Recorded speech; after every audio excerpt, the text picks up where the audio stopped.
He was 9 years old when his father left him at a gas station, alone, standing next to a fuel pump, watching cars come and go. He didn't know if anyone was coming back. Years later, that same boy would win a Formula 1 Grand Prix at just 18 years old. He would break records. He would force rule changes. He would turn one of the most controlled sports in the world into pure chaos. This isn't just a racing story. This is the story of how chaos was used as a weapon, and how it built a champion. When I say chaos, I don't mean random luck. I mean pressure without warning. I mean discomfort by design. I mean being pushed into the deep end and told to swim. This is the story of Max Verstappen, a kid raised inside unpredictability, a driver trained not just to be fast, but to survive mentally when everything around him breaks down. His rise wasn't smooth. It wasn't traditional. It didn't follow the ladder everyone else climbed. He skipped steps. He shocked veterans. He entered Formula 1 at 17, and by 18, he was rewriting history. Over the next few minutes, you'll see three things: the emotional moment that shaped his mindset, the ruthless training that built instinct over fear, and the controversy that changed the sport itself, because sometimes chaos doesn't destroy you. Sometimes it builds you into something unstoppable. The brutal childhood scene. At 9 years old, he stood alone at a gas pump while his father drove away. Not for 5 minutes, not to teach a quick lesson. For nearly an hour, he waited. Cars pulled in and out, strangers glanced at him. He didn't cry. He didn't run. He just stood there, unsure if his father would return. When his mother finally came to pick him up, the real punishment began. His father refused to speak to him for days. No shouting, no explanation, just silence. And that silence hurt more than any lecture ever could. That moment wasn't about racing. It wasn't about trophies. It was about control. It taught him that comfort could disappear without warning, that mistakes had consequences, that nobody was coming to save him in the middle of a storm. Later, his father would secretly swap kart parts between runs. He would change setups without telling him. He forced him to feel problems instead of reading data. But the gas station moment was different. It was emotional chaos. It forced independence early. It built resilience before fame, before money, before Formula 1. Long before the world knew his name, pressure was already normal. And that changed everything. Training by chaos, learning to feel the impossible. While other kids were learning racing lines and memorizing braking points, his training was different. It wasn't comfortable. It wasn't predictable. It was controlled chaos. His father would secretly swap kart parts between sessions. A different chassis, a different balance, sometimes even subtle changes that most drivers wouldn't notice, and he wouldn't say a word about it. The goal wasn't to confuse him. The goal was to sharpen him. Instead of relying on data sheets and engineers, he was forced to feel the car. If the rear stepped out mid-corner, he had to know why. If the steering felt heavier, he had to adapt instantly. There was no time to complain, no time to guess. He had to diagnose the problem while racing at full speed. Other drivers learned telemetry. He learned instinct.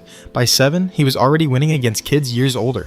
By 9, he was taking national titles. By his early teens, he was dominating European championships. It wasn't just talent, it was awareness. Calm, inside unpredictability. That kind of training builds something rare. When conditions change suddenly, most drivers hesitate. He doesn't. When the car slides, he adjusts. When pressure rises, he sharpens. Chaos stopped being something to fear. It became something to control. And that difference, that comfort inside discomfort, is what separated him long before Formula 1 ever noticed his name. Skipping the line, breaking the racing ladder. Most racing careers follow a clear path. Karting, then Formula 4, then Formula 3, then Formula 2. Step by step, year by year. It's slow, it's structured, it's safe. His path? None of that. At just 15 years old, he jumped straight from karting into European Formula 3. No warm-up season, no gentle introduction, straight into cars that were faster, heavier, and far more complex. People expected him to struggle. Instead, he started winning. Within months, he took multiple victories in a row. Veteran drivers were confused. Team bosses were watching closely. This wasn't normal development, this was acceleration. Then came the biggest shock. In 2015, a junior team from Red Bull Racing made a decision that sent shockwaves through the paddock. They signed him to Formula 1 at just 17 years old. No Formula 2, no waiting. Straight into the biggest stage in motorsport. He became the youngest driver in F1 history. The reaction was brutal. Critics called it reckless. Former drivers said he wasn't ready. The governing body, the FIA, was so unsettled they changed the rules soon after. New age limits were introduced. Super license requirements were tightened. The door he walked through was slammed shut behind him. But that's what chaos does. It disrupts systems. It forces change. And he hadn't even won a race yet. The historic win, from rookie to record breaker. In 2016, just 4 races into the season, everything changed again. He was promoted to the senior team. One week he was racing quietly. The next week he was sitting in a top car with the whole world watching. Barcelona, Spanish Grand Prix. He was 18 years old. On the first lap, 2 championship favorites crashed out. Suddenly, the race opened up. Most young drivers would panic in that moment. He didn't. He settled in. Lap after lap, he controlled the pace. Behind him was a world champion in a faster car, closing in. For over 20 laps, the pressure never dropped. He managed his tires. He defended cleanly. He made no mistakes. When he crossed the finish line, he became the youngest race winner in Formula One history. The paddock fell silent. Commentators screamed. Fans couldn't believe it. This wasn't just another podium. This was proof. Proof that the early promotion wasn't madness. Proof that skipping the ladder wasn't luck. Proof that chaos training worked under the brightest lights. An 18-year-old learning the steering wheel of a new car during the race weekend, holding off experienced champions like it was normal. That victory didn't just win points, it changed perception. He wasn't a risky experiment anymore. He was a problem, and Formula One had just realized it.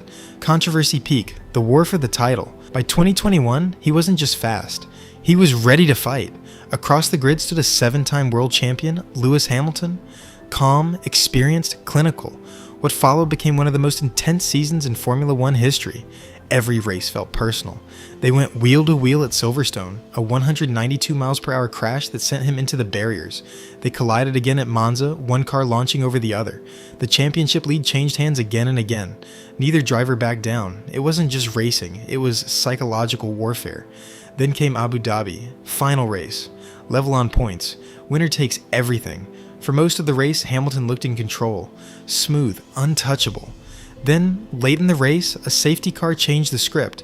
In a decision that still divides fans, race control allowed only certain cars to unlap themselves, placing him directly behind Hamilton for one final lap shootout. Fresh tires versus worn ones. One lap, no margin. He didn't hesitate. Into turn 5, he made the move. Clean, decisive, ruthless.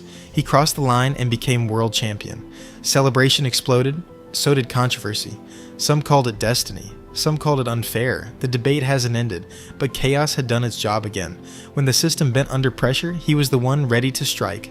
Complete domination when chaos becomes control. After 2021, something shifted. He wasn't chasing anymore, he was hunting. In 2022, he won 15 races in a single season. That alone would have been historic. But 2023 was different. It wasn't dominance, it was destruction. 19 wins out of 22 races, an 86% win rate. A 10-race winning streak that shattered records. He scored 575 points, numbers that looked unreal even on paper. Weekend after weekend, the pattern repeated. Pole position, clean start, pull away. Finish with a gap so large it felt effortless. But it wasn't effortless. The car, built by Red Bull Racing, perfectly matched his aggressive driving style. Sharp front end, nervous rear, a balance most teammates struggled to handle. Where others complained, he thrived. That's the final stage of chaos. At first, chaos tests you, then it sharpens you. Eventually, you control it. Other drivers were reacting. He was dictating. The sport had tried to regulate unpredictability with new rules after his early arrival, but now there was nothing to regulate. He wasn't breaking the system anymore. He had mastered it. And when a driver becomes one with the machine, when instinct meets precision, when confidence meets execution, dominance stops looking dramatic. It starts looking inevitable. The shocking retirement plan, walking away at the peak. Just when it seemed like he could chase records for the next 15 years, he said something unexpected. He doesn't plan to race forever. While other legends talk about competing into their late 30s or even 40s, he's been open about stepping away earlier. His contract runs until 2028. He'll be 31, and he's hinted that might be enough. That mindset changes everything. Most athletes build careers slowly, stretching greatness across decades. He seems different. He talks about balance, about family, about life beyond constant travel and politics. The modern F1 calendar has 24 races, endless media days, relentless pressure. He doesn't want that forever. That makes every season feel urgent. Every race feels like it matters more. He isn't preserving himself for a long, safe legacy. He's compressing greatness into a shorter window. He'll leave behind a version of chaos that Formula One may never see again. Bigger idea. Why no one can copy this path. Here's the truth most people miss. It wasn't just talent. It was timing. It was a risk. It was a system caught off guard. After his early debut, the FIA changed the rules. Minimum age requirements, strict super license points, years of mandatory progression through junior categories. The door he walked through closed. Even if another prodigy appears tomorrow, they can't repeat that path. They can't jump straight into Formula 1 at 17. They can't skip the queue. They can't shock the paddock the same way. Add to that the perfect storm around him, a former F1 driver as a father, extreme training methods. A team like Red Bull Racing is willing to gamble on youth. A car built around a razor-sharp driving style only he could unlock. That combination doesn't happen often. Greatness is rarely just about skill, it's about the environment, about opportunity meeting preparation at the exact right moment. Moral: what chaos really builds. At the surface, this looks like a racing story, but it's really about pressure. Chaos, when uncontrolled, destroys people. It overwhelms them. It exposes weaknesses. But controlled chaos, applied deliberately, does something else. It forces growth, being left alone at 9, having kart setups changed without warning, jumping into Formula 1 before most drivers can legally rent a car. Those weren't random events. They were stress tests. Each one built independence, decision-making, emotional control. When the 2021 title fight exploded into controversy, he didn't freeze. When records piled up, he didn't slow down. When dominance arrived, he didn't get comfortable. Chaos had already trained him for all of it. That's the lesson. Closing, legacy, and fast forward, from a small child standing at a gas pump to one of the most dominant drivers the sport has seen, the journey feels unreal. He didn't just win races, he changed perception. He forced conversations. He pushed rivals like Lewis Hamilton into season-long wars that defined eras. He helped shape a new generation of drivers who now know aggression and precision must exist together. And perhaps the most fascinating part?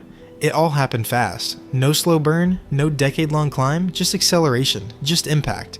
If he walks away at 31, his legacy won't be about longevity. It will be about intensity, about how much can be achieved when everything is compressed, pressure, controversy, dominance, all into a short, explosive window. Some champions leave quietly, some fade over time, but some arrive like a storm, reshape the landscape, and leave the air different than they found it. This story isn't just about speed. It's about what happens when chaos meets preparation and refuses to slow down. And that's why this era will always feel electric. Because it wasn't supposed to happen this way, but it did.